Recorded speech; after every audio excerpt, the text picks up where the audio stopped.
'Tis the season for all things spooky on the Big Retro Show, and this is the place where the arcades are haunted. So today on the Big Retro Show, I'm going to be talking about some spooky arcade games for you to get into the Halloween spirit.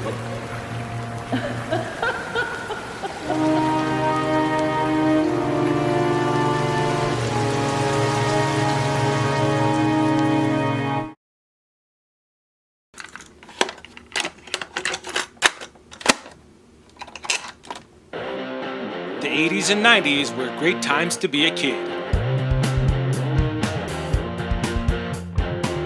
Join me as I dive into the world of movies, music, video games and toys, and explore what made these decades so great.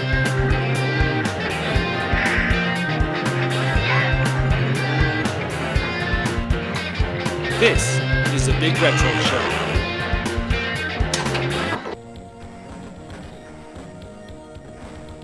First up is Monsters World. Monsters World is an arcade game that released in 1994 and is essentially a bootleg of Capcom's Super Pang, later renamed to Super Buster Brothers for its North American home console release. You and a friend can take on the game's various Halloween-themed stages, with each stage full of bats, skulls, spiders, demons, pumpkins, and Frankenstein heads. It's great fun and fits into the Halloween theme nicely. You are armed with a gun that shoots upward at your enemies and can obtain powered-up weapons for you to use against the swarms. You beat each stage by clearing the room of enemies, and let me tell you, it's a lot harder than it looks, especially in the later stages. The other thing about this game that adds to the Halloween vibe is its background and settings. Just look at them.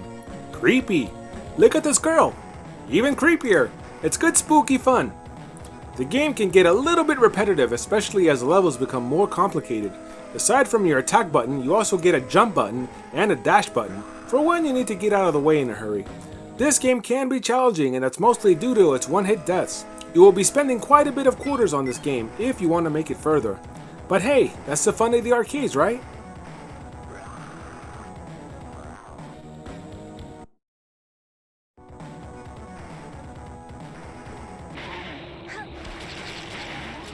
I love hybrid games, especially those with great graphics and storytelling.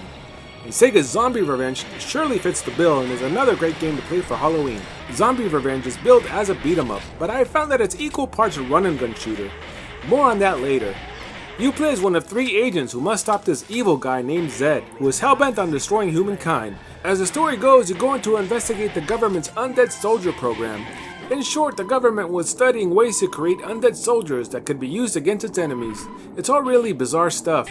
Zombie Revenge is a spin-off to the widely popular House of the Dead series, and the game offers plenty of references to the game in which it's spun from. For example, towards the end of the game you make a trip to the House of the Dead mansion to confront Zed and take him out.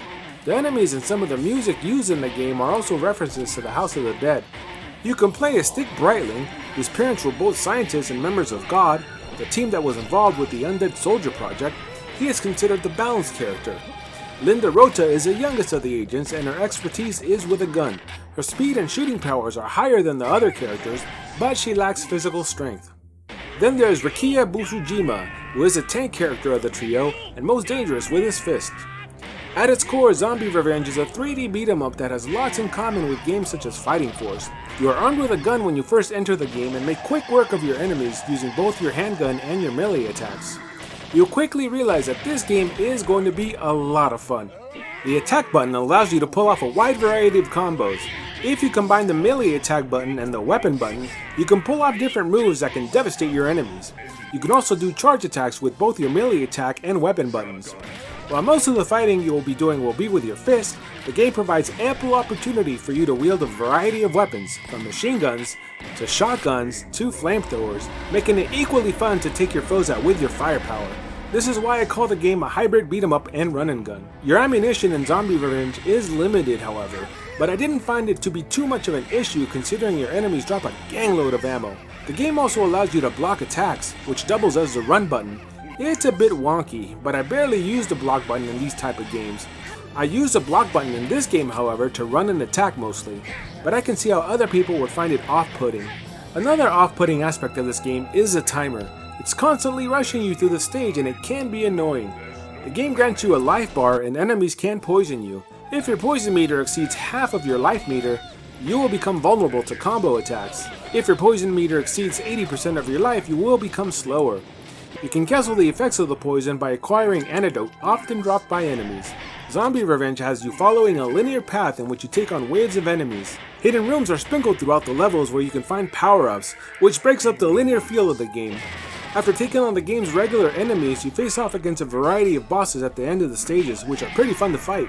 The game's graphics and sounds are both great and add to the fun. In all, this is an awesome game to take on with a friend, especially to prepare for Halloween.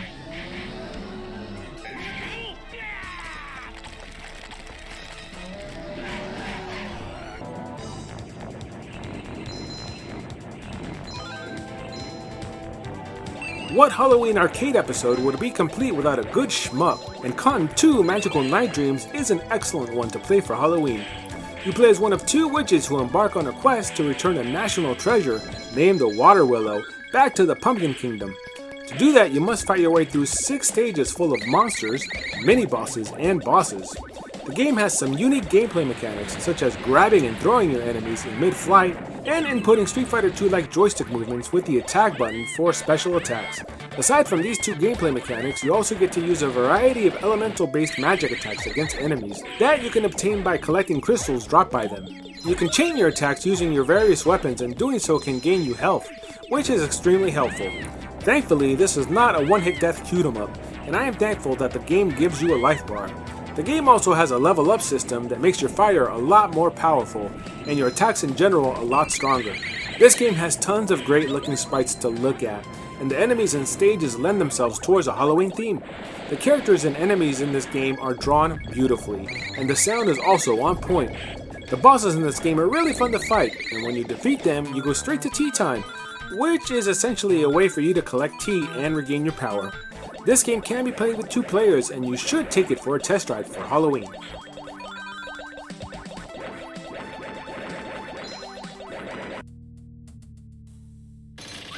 There's something about the Aliens franchise that is frightening. It could be that the aliens are bloodthirsty killers, or that it takes place in the void of space, or maybe both. The Alien 3 arcade game is based on the film of the same name, and is the next arcade game you should be playing for Halloween. The game is an offshoot from the storyline of the movie. You play as a colonial marine whose mission it is to rescue prisoners from the aliens who have infested the prison colony. Thanks to Ripley and Newt. At its core, Alien 3 is a rail shooter created by Sega and released in 1993. The game's 6+ stages can be taken on with a friend and are full of aliens and robots to kill during your playthrough. Your main gun is the pulse rifle that is often profiled in the movie. If you hold the fire button, your rifle will fire rapidly and gradually slow down. The game prompts you to release the trigger button, and in doing so, your gun cools down and once again fires rapidly. You can also use a flamethrower and bombs in this game against your enemies, and sometimes you can pick up extra health. In Alien 3, you will be fighting facehuggers, original aliens, troops from the Weyland-Yutani Corporation, and several alien variants. The bosses in this game aren't too difficult to defeat and are overall fun to fight. Let's talk about the graphics and the sounds of the game. I like them. They use a lot of muted and darker colors to preserve the eerie feeling of the film, and the sounds are action-packed. I really like the sound effects used when shooting the aliens, and I like to hear them die. It's great fun. I found that this game is one of the more forgiving rail shooters you will find in the arcade, especially if you play with a friend, but it's definitely one that deserves a mention for this Halloween episode.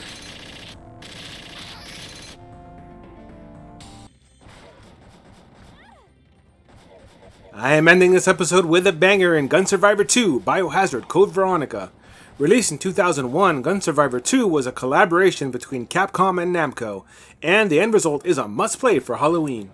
Unlike Resident Evil Code Veronica, which is what this game is based on, Gun Force 2 Biohazard Code Veronica is a linear first-person gun game that has hints of Namco shooters such as the Time Crisis series.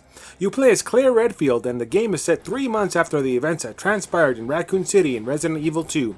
In Gun Survivor, you are attempting to escape an umbrella prison situated on Rockford Island. You are joined in the cutscenes by fellow prisoner Steve Burnside, and you must both escape the island while the T-Virus is running rampant. Oh yeah, there's also this dude that is after you.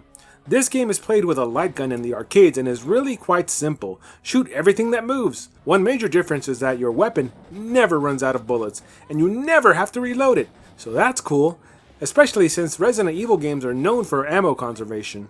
You can also find machine guns and shotguns throughout the island, and they are extremely helpful because you are going to be fighting all sorts of zombies, liquors, and bosses to make your way off the island. Most of the stages have you running through the level in a linear fashion. In order to fight the boss and move on to the next stage, you must first find the key. The game shows you where the key is through a map, so it's pretty easy to navigate to. After obtaining the key, you may then enter the boss fight.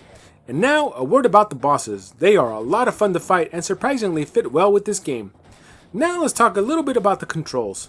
They are a bit clunky and take some getting used to, but after playing the game for the first couple of stages, they become easier. You get a button to shoot and one to switch weapons.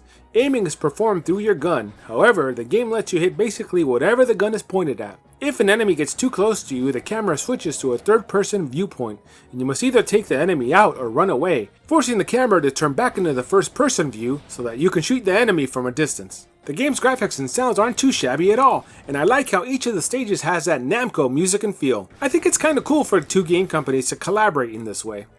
If you ever find this game out in the wild, I highly recommend you play it. And that's going to be it for this episode of The Big Retro Show. If you enjoyed this episode, please consider subscribing, dropping a comment, and leaving a like, and I will catch you next time on The Big Retro Show.